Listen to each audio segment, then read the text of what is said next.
উচ্চতম ন্যায়ালয়ৰ মুখ্য ন্যায়াধীশ তেখেত আমাৰ উত্তৰ গুৱাহাটী ৰংমহললৈ আহিব। গুৱাহাটী উচ্চ ন্যায়ালয় আৰু যিখন আমি জুডিচিয়েল চিটি আমি ৰংমহলত বনাব খুজিছোঁ তাৰ তেখেতে আধাৰশিলা স্থাপন কৰিব। ইয়াতে গুৱাহাটী হাইকোৰ্ট, ডিষ্ট্ৰিক্ট কোৰ্ট আৰু অডিটৰিয়াম, বাৰ লাইব্ৰেৰী সহ এটা অতি উন্নত মানদণ্ডৰ জুডিচিয়েল চিটি এখন ইয়াতে নিৰ্মাণ কৰি উলিওৱা হ'ব। প্ৰথম পৰ্যায়ত প্ৰায় 500 কোটি টকা খৰচ হ'ব।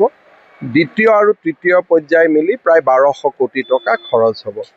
আৰু ইয়াৰ বাবে সুকীয়া ৰাস্তা এটাও বনোৱা হৈছে। ব্ৰহ্মপুত্ৰৰ নতুন ব্ৰিজৰ পৰা হাইকোৰ্ট কেম্পাছলৈকে পুৰণা ৰংমহলৰ ৰাস্তাটো থাকিবই। নাৰেংগী কুৰুৱাৰ দলং, গুৱাহাটী উত্তৰ গুৱাহাটী দলং এসময়ত গুৱাহাটীৰ এইটোৱে কেন্দ্ৰীয় স্থান হৈ পৰিব। আৰু মই ভাবোঁ যে ইয়াত উচ্চ ন্যায়ালয় হ'লে সকলো মানুহ উপকৃত হ'ব। যিসকলে আন্দোলন কৰি আছে তেওঁলোকে মনত ভাবিছে যে কোৰ্টখন তেওঁলোক আহিব লাগিব, কিন্তু এই কোৰ্টখন অসমৰ নিউ জেনেৰেশ্যন নৱপ্ৰজন্মৰ কাৰণে বনোৱা হৈছে। 10 বছৰ পিছত আজিৰ গুৱাহাটী নাথাকে। নাৰেংগী কুৰুৱা ব্ৰিজ, গুৱাহাটী উত্তৰ গুৱাহাটীৰ ব্ৰিজ, পলাশবাৰী শুৱালকুছি ব্ৰিজ, এই গোটেইবোৰ হোৱাৰ লগে লগে গুৱাহাটীখন স্বাভাৱিকভাৱে ইয়াৰ গতি পৰিৱৰ্তন হ'ব। আৰু ইতিমধ্যে আমি দেখাও পাইছোঁ ইয়াত IIT হৈছে, মানুহ খুব আনন্দিত, ইয়াৰ পৰা যাব নোখোজে। ইয়াতে ল ইউনিভাৰ্চিটি হৈছে, ইয়াতে বিভিন্ন অনুষ্ঠান হৈছে, আৰু যোনে ইয়াত আহিছে তেওঁলোক সন্তুষ্ট, কাৰণ গুৱাহাটী ট্ৰেফিক আদি জামৰ পৰাও তেওঁলোক বহু পৰিমাণে মুক্ত।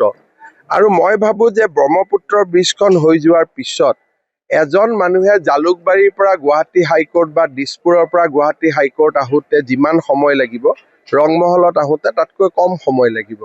গতিকে মই ভাবোঁ 4-5 বছৰত যেতিয়ালৈকে গোটেই বিল্ডিংটো সাজু হৈ উঠিব, যিসকলে আজি বিৰোধিতাও কৰিছে তেওঁলোকেও ইয়াক সমৰ্থন কৰিব। তাকতো বাৰ এছ'চিয়েশ্যনৰ তেওঁলোকৰ কি চিন্তাধাৰা আৰু উচ্চ ন্যায়ালয়ৰ ন্যায়াধীশ বা মুখ্য ন্যায়াধীশসকলৰ লগত তেওঁলোকে আলোচনা কৰি আছিলে। মোক এবাৰ সাক্ষাৎ কৰিব আহিছিল, তেতিয়া মই তেওঁলোকক কমিট কৰিছিলোঁ যে ব্ৰিজখন নোহোৱালৈকে কাম আৰম্ভ নকৰোঁ। মই এটাই মাত্ৰ কথা দিছিলোঁ, এতিয়াতো ব্ৰিজখন ফেব্ৰুৱাৰী 20 তাৰিখৰ আগতে ইনগ্ৰেশ্যন হৈয়ে যাব। সেইকাৰণে মোক 3 বছৰ আগতে লগ কৰিছিল, তেতিয়া মই কৈছিলোঁ যে ঠিক আছে, এতিয়া আমি কামটো নকৰোঁ, ব্ৰিজখন হোৱাৰ পিছত কৰিম। মই যিটো কমিটমেণ্ট দিছিলোঁ সেইটো মই ৰাখিছোঁ, কিন্তু বাকী হাইকোৰ্টৰ ভিতৰৰ কি কথা কি বতৰা সেইটোতো আমি নাজানো। আমাক ফুল কোৰ্টে কৈছে যে হাইকোৰ্টখন বনাই দিয়া, আমি বনাই দিছোঁ।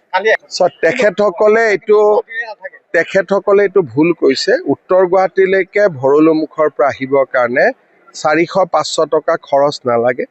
ভৰলুমুখৰ পৰা হাইকোৰ্ট যাওঁতে যিমান খৰচ লাগে আজিৰ, ভৰলুমুখৰ পৰা ৰংমহলত আহিব সিমানেই খৰচ লাগিব। তাতকৈ এটকাও বেছি নালাগে, কাৰণ নদীখন পাৰ হ'লে, স্কুটাৰখন লৈ পাৰ হ'লেইতো ইয়াত আহি পালে। আচলতে বহুতে হাইকোৰ্টখন চাবও অহা নাই, আৰু বহুতে নিজক মনত এইটো ভাবিব পৰা নাই যে গুৱাহাটী উত্তৰ গুৱাহাটী দলংখন হৈ গ'ল। অসমে যে ইমান উন্নতি কৰিব পাৰে বহুতে ভাবিব পৰা নাই। আনকি বৰ্তমানৰ হাইকোৰ্টৰ পৰাতো ৰোপৱে উঠিলেও ইয়াতে 2 মিনিটত আহি পাই যায়। আজিৰ হাইকোৰ্ট বিল্ডিঙৰ পৰা কোনোবা যদি ৰোপৱেত উঠে, ইয়াত আহি পাওঁতে কেইমিনিট লাগে।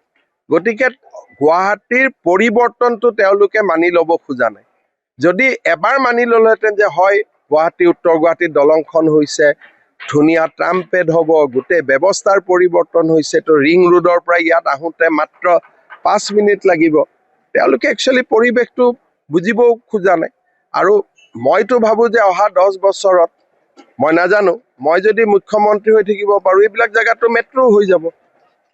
গতিকে ৰিং ৰোডৰ ওপৰেদি মেট্ৰ'টো দৌৰা আৰম্ভ কৰিব। সেইকাৰণে মই ভৱিষ্যতটো আশাৰে দেখোঁ, আৰু কিছুমানে ভৱিষ্যতটো নিৰাশাৰে দেখে। পাৰ্থক্য ইমানেই।